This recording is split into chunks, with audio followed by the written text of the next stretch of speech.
Dhaba style जो है वो तवा चिकन खाने के लिए अब आपको किसी रेस्टोरेंट में नहीं जाना पड़ेगा, किसी ढाबे पे नहीं जाना पड़ेगा।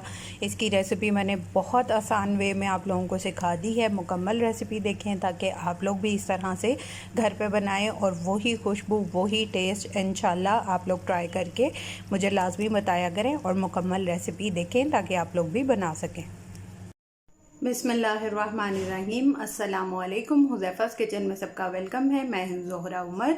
आज मैं लेके आई हूं आप लोगों के लिए ढाबा स्टाइल में तवा चिकन की रेसिपी, जो कि बहुत आसान है। आप इसको रेस्टोरेंट या ढाबे पे जाके जो खाते हैं वो आप घर में इसको फटाफट से रेडी कर सकते हैं। बिस्मिल्लाहिर्रहमानिर्रहीम। सबसे पहले फ्लेम को ऑन करते हैं।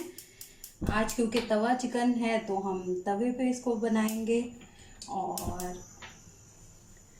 सबसे पहले हम डालेंगे 1 टेबलस्पून के करीब कुकिंग ऑयल। बिस्मिल्लाहिर्रहमानिर्रहीम।